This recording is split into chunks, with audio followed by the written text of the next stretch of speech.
안녕하세요, 핑플릭스입니다. 오늘은 1분기 제 자산 배분 현황을 좀 공유해 드리려고 해요. 제가 요새 투자 영상을 거의 만들지 못했는데요. 이게 바빴기 때문도 있는데 투자에 신경을 거의 못 썼기 때문이 커요. 최근에 사실 아무것도 하지 못했어요. 추가로 매수도 못했고요. 이제 매도한 것도 거의 없어요. 계좌를 들여다보지도 않았는데요. 이번에 영상 만들려고 이제 오랜만에 들어가 보니까 잔고가 꽤 많이 올라 있더라고요. 그래서 그냥 아무것도 하지 않는 게 가장 좋은 투자가 아닐까라는 생각도 했어요. 제 자산별 이제 비중인데요.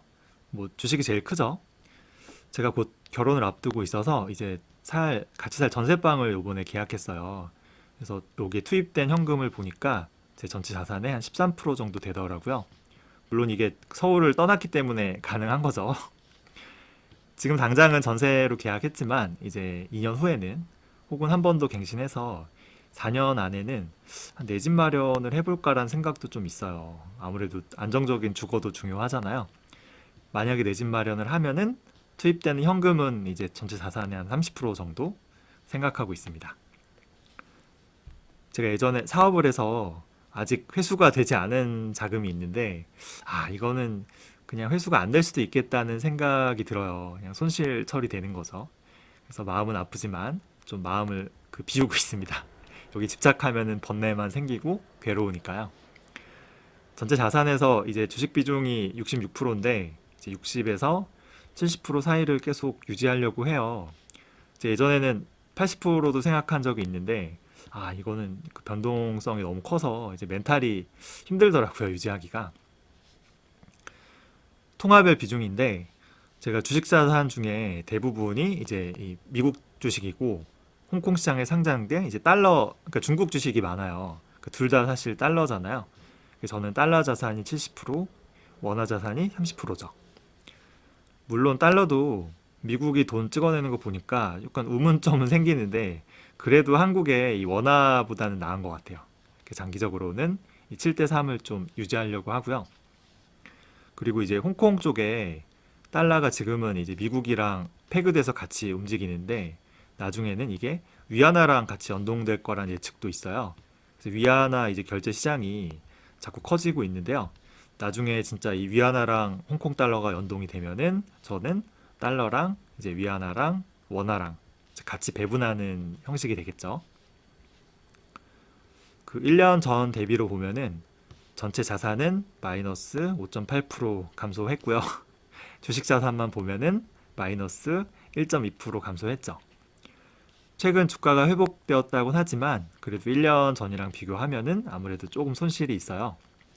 근데 이제 최근에 회복된 게 저는 좀 불안한 느낌도 있어요. 이게 경제 여건은 좋지 않은데 너무 주가만 단기간에 오른 게 아닌가라는 생각도 좀 들어서 좀 불안하기도 합니다.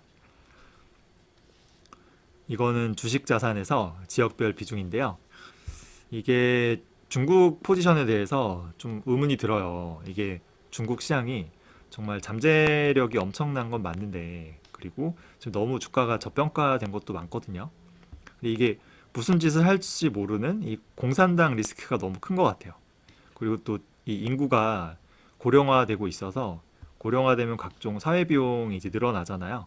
그래서 우리나라와 같은 처지라 이런 거를 잘 극복하고 꾸준히 앞으로도 성장할 수 있을지, 그리고 이 성장한 게 과연 이 주가에 우리 주주한테 잘 반영이 될 수 있을지 약간 의문이 들어서 이 비중을 어떻게 해야 될지 좀 고민이 많이 되더라고요.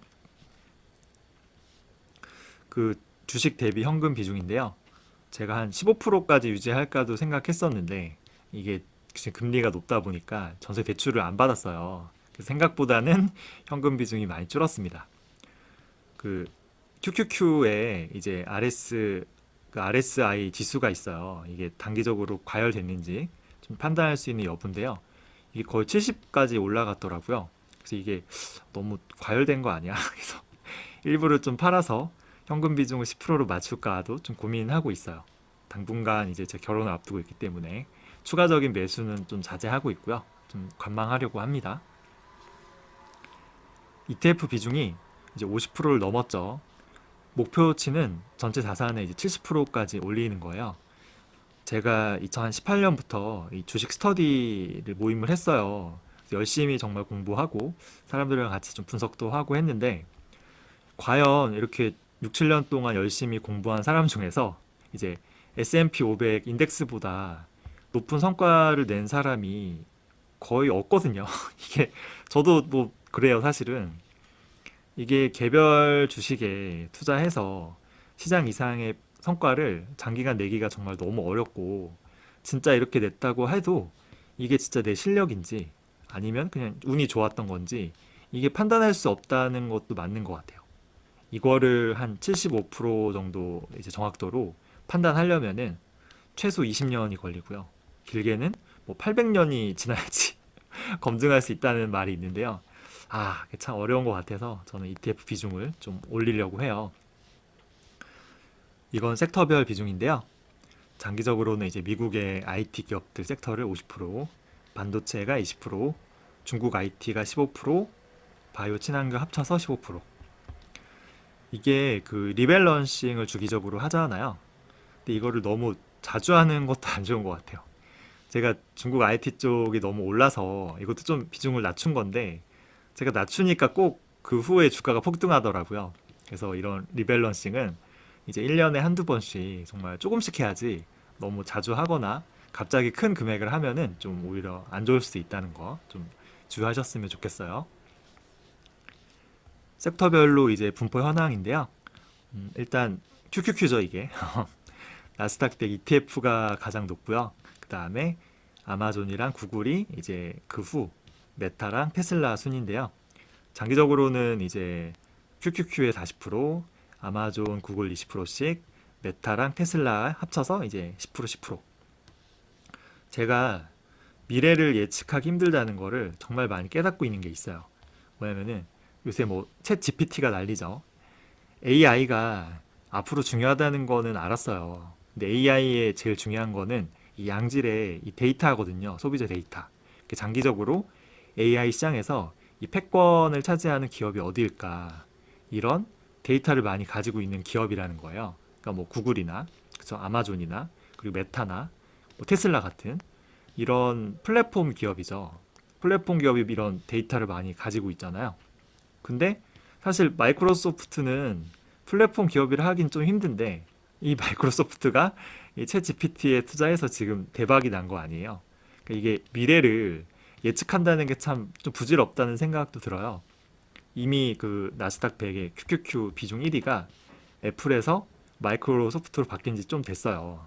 그래서 아, 이게 진짜 미래를 알 수가 없다는 생각이 많이 들어서 이 나스닥 비중을 그러니까 ETF 비중을 더 높여야 되는 게 아닌가. 40%에서 나중에는 한 60%까지 높여야 되는 게 아니야? 뭐 이런 생각도 좀 들더라고요. 요새 구글이 좀 위태위태해요. 이 챗 GPT 때문에 이 검색 시장에서 시장을 뺏길 수도 있다는 우려가 있는데요. 물론 뭐 구글이 망할 리야 없겠지만 이게 미래를 예측할 수 없기 때문에 점점 이 ETF 비중에 대해서 좀 생각을 많이 하게 됩니다. 애증의 중국 IT 기업들이죠. 알리바바가 마윈이 돌아오고요. 이제 6개 회사로 이제 회사를 분할하겠다고 발표한 이후로 주가가 굉장히 좋아졌어요. 여기에 대해 제가 따로 한번 영상을 만들어 볼게요. 중국 IT 기업들은 이 과연 성장을 꾸준히 할 것 같긴 한데 이 주주한테 그런 혜택이 돌아올 수 있을지 좀 의문이에요. 그래서 이런 IT 쪽 말고요. 이제 중국 정부가 밀어주는 일종의 신사업이죠. 이쪽에 좀 투자할까도 고민해서 이게 과창판이라는 ETF가 있어요. 뭐 스타 ETF인데 이것도 봤더니 1위 기업인 이 SMIC 빼고는 너무 생소한 기업들이에요. 그래서 이게 그냥 SMIC가 그냥 얼굴 마담으로 여기 들어오고 나머지는 약간 이 시장을 홍보하기 위해 뭔가 인위적인 느낌이 들어서 투자하기 좀 그렇더라고요. 물론 제가 너무 잘 몰라서 그럴 수도 있어요. 그리고 제가 투자하고 있는 이 항생테크 ETF도요. 사실은 이게 시가총액 방식으로 높은 순으로 투자하는 게 아니고요. 거의 그냥 이거 액티브 펀드 같아요. 왜냐하면 알리바바, 텐센트랑 뭐 샤오미랑 뭐 이런 애들이랑 이 갭이 너무 크거든요, 사실. 그래서 이게 중국 시장은요. 미국의 S&P 500이나 나스닥처럼 뭔가 신뢰할 수 있는 인덱스가 없다는 게 좀 안타깝더라고요. 이게 중국이나 이게 인도도 그래요. 이게 중국 펀드인데요. 5년에 86%면은 성과가 굉장하죠. 그러니까 이게 액티브 펀드로 그냥 투자하는 게 어떻게 보면 좀 나은 선택 아닌가라는 생각도 들어요. 근데 이게 액티브 펀드는 이제 펀드마다 성과가 다른데 이게 어떤 펀드가 잘 될지 모르잖아요. 과거 성과가 좋은 펀드를 선택했는데 이게 미래에도 이 펀드 매니저가 투자를 잘한다는 보장이 없으니까 참 선택하기가 애매한 것 같아요. 일단은 알리바바, 텐센트에 각 25%씩 투자하고요. 항생테크에 50%까지 투자를 좀 올리려고 하고요. 이 중국 IT 테크 전체 섹터가 지금 15% 비중인데 장기적으로는 10%까지 줄여가는 걸로 좀 계획은 하고 있습니다. 4차 산업의 꽃이죠. 이 반도체 섹터인데요. 엔비디아가 지금 엄청나게 질주하면서 이 SMH ETF가 꽤 상승했어요. 장기적으로는 이 ETF의 70, 중국 TSMC의 15%, 중국 반도체 15%. 그래서 이 더 나중에는 더 장기적인 미래는 이제 TSMC를 지우고 이제 ETF 80, 중국 반도체 20% 계획을 좀 이렇게 하고 있어요. 중국 반도체도 최근에는 좀 흐름이 좋더라고요. 이게 뭐 TSMC 같은 뭐 3나노 뭐그 이하의 미세 공정은 힘들겠죠. 그래도 그 이상의 레거시 쪽에서는 그래도 좀 수익을 낼 수 있지 않을까 싶기도 합니다. 헬스케어랑 클린 에너지 쪽은요. 무조건 성장할 건 분명한데 이게 주가가 회복하려면 좀 시간이 걸릴 것 같기도 해요. 그래서 좀 이런 비중으로 꾸준히 유지는 하려고 해요.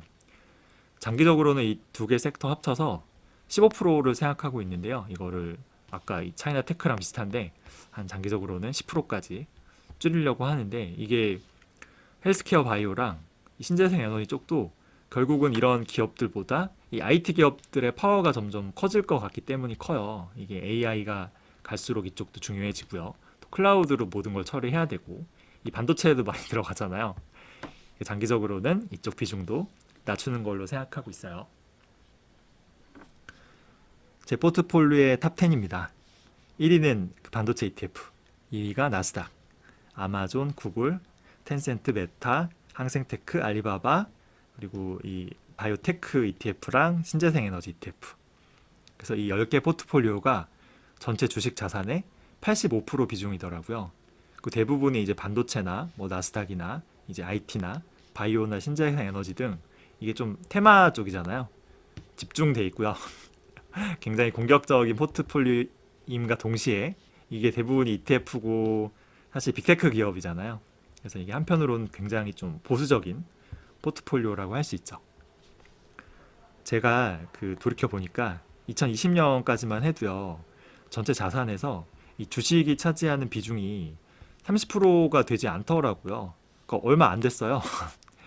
그러니까 이게 좀 용감하게 진짜 초공격적으로 투자할 수 있었던 것 같아요. 근데 이 주식 비중이 점점 커지면서 이게 투자에 대한 두려움도 같이 커지더라고요. 그래서 이게 진짜 공격적인 투자에서 약간씩 좀 보수적인 투자로 바뀌는 거죠. 제가 2019년까지만 해도요. 이 주식 자산에서 대부분이 이제 기억하시는 분 있겠지만 LNF 요새 엄청 폭발하고 있죠. 에코프로 BM 그리고 TCK 같은 다 이 코스닥의 중소형주만 투자했었거든요. 근데 이 자산이 점점 커지면서 이게 좀 불안하더라고요. 그리고 이런 미국과 중국의 이 빅테크 기업들을 공부하면서 이런 중소형 주식에서 이런 빅테크 쪽으로 많이 옮겨가게 됐죠. 뭐 안 옮겼으면 더 대박 날 수도 있죠. 그 2020년까지 저는 투자 성공률이 거의 100%였어요. 이게 시장도 좋긴 했는데 이상하게 제가 투자하는 것마다 다 오르고 또 한국 시장이 안 좋을 때 미국으로 옮겼는데 또 이것도 타이밍도 착착 맞아 떨어지고요. 그래서 제가 유튜브를 시작한 것도 어떻게 보면 좀 이런 자신감이 좀 생겨서였을 수도 있어요. 근데 제가 더 이후에 공부를 하면 할수록 이게 진짜 내 실력인지 아니면 운인지 알 수 없다는 생각이 많이 들더라고요. 그 운이었다는 생각이 많이 들어서 ETF 비중을 이제 계속 올리게 됐는데 제가 만약에 이 운에 취해서 ETF 비중을 올리지 않았죠? 계속 이제 알리바바나 텐센트나 그리고 아마존이나 페이스북, 즉 메타죠. 제가 넷플릭스도 많이 투자했었거든요. 이런 개별 주식에 정말 집중 투자했다면요. ETF 투자 없이. 그러면 진짜 끔찍하죠. 이게 그나마 ETF 비중에 있었기 때문에 저는 선방한 것 같아요. 제가 2020년까지 투자에 많이 성공했던 거는 이거 진짜 그냥 운이었어요. 운이 좋았기 때문이었거든요. 제가 한때 이 신라젠이란 기업으로 10배가 넘는 큰 수익을 낸 적이 있는데 이것도 돌이켜보면은 100% 운이었어요. 제가 무슨 생각으로 이런 기업에 큰 돈을 투자했는지 모르겠어요. 이게 요새 제가 그 삶의 철학도 좀 많이 바뀌었어요. 이것도 제 투자 스타일이 조금 보수적으로 변화하게 된데 영향을 끼친 것 같아요. 제가 예전에는 최대한 빡시게 돈 벌자, 빡시게 일하고 빡시게 돈 벌어서 이제 초공격적인 투자. 그래서 수익률을 최대한 높여서 하루빨리 이제 경제적 자유, 파이어 하고 싶은 생각이 굉장히 컸어요. 근데 이게 어차피 내 마음대로 되는 게 아니라는 것도 깨달았고요. 그리고 지금은 굳이 빡시게 스트레스 받으면서 일하는 것보다 차라리 뭐 소득이 좀 돈을 적게 벌더라도 이제 보람 있고요. 내가 좀 좋아하는 일 하면서 그냥 유유적적 사는 게 나랑 좀 더 잘 맞는 것 같다는 생각을 많이 했거든요. 이게 투자도 인생 철학이랑 똑같아요. 이 자산에서 이 개별 주식 비중이 높고요. 그리고 이 성장주 비중이 높고요. 그리고 내가 추구하는 목표 수익률이 높을수록요. 이에 대한 부담이나 그리고 심리적인 압박, 그리고 당연히 스트레스가 심해져요. 인생이랑 투자는 똑같아요. 하이 리스크, 하이 리턴, 하이 스트레스죠. 그래서 이제 투자에 대한 이 스트레스를 좀 줄이고 이 투자 수익이 차라리 좀 낮더라도요. 좀 안정적이고 이 행복하게 사는 게 더 중요하잖아요. 우리 행복하게 살려고 투자하는 건데 그래서 제가 어느 순간부터 이제 현금 비중도 좀 늘리고요. 그리고 ETF 비중도 당연히 늘리고요. 그리고 성장성은 있지만 이 리스크가 큰 중국 쪽 비중도 꾸준히 줄여갔던 거죠. 나중에 금리가 다시 낮아지고요. 이 시장이 좀 회복되면요. 저는 아마 이 S&P 500이나 혹은 뭐 배당이나 이 리츠 같은 이런 조금 안정적인 자산도 좀 분산 투자할 예정이에요. 우리 사람의 인생이 유한하지 않거든요. 이게 천년만년 살 것도 아닌데 너무 수익에 욕심 부리면 안 되는 것 같아요. 이 과유불급이란 말이 있죠. 이처럼 뭐 저의 그 인생의 이 철학도 바뀌고요. 그 투자의 철학도 조금 보수적으로 바뀌긴 했지만 그럼에도 제가 추구하는 이상적인 모티브는요. 이제 조금씩 그리고 천천히 그리고 꾸준히 투자해서요. 이 10년, 20년 투자해서 이 복리의 과실을 온전히 누리는 거예요. 이거는 변함이 없습니다. 돈을 버는 거는요. 수익률이 아니라 이제 시간이 제일 중요하죠. 최근 1, 2년 사이에 사실 주가 하락이 컸죠. 그럼에도 이 3년 전이랑 비교하면요. 제 자산은 32.5% 성장했어요. 그리고 이 주식 자산만 보면은 무려 300.6% 성장했죠. 전체 자산으로 봐도 3년에 32%면 이게 뭐 빠르진 않지만 그래도 꾸준히 성장하고 있죠. 제가 추구하는 모티브대로 조금씩 천천히 그리고 꾸준히 성장하는 기쁨이죠. 오늘도 이 시로 자산 배분 리뷰를 마무리할게요. 좋은 술 마시고 은근히 취한 뒤에 예쁜 꽃 보노라. 어떤 꽃이냐면요. 이 반쯤 피었을 꽃이죠. 반쯤 피었을 때 활짝 핀 꽃보다 반쯤 핀 꽃이 아름답다고 해요. 제 자산도 이제 반쯤 핀 것 같아요. 그래서 아름답죠. 꼭 원대한 목표를 달성했을 때만 행복한 게 아니에요. 한 걸음 한 걸음 조금씩 나아가고 있는 지금 이 순간이 어쩌면 가장 행복할 수 있어요. 준비한 내용은 여기까지고요. 궁금한 거 있으시면 편하게 댓글로 남겨주세요. 시청해주셔서 감사합니다. 조만간 알리바바 관련 영상 한번 올려볼게요.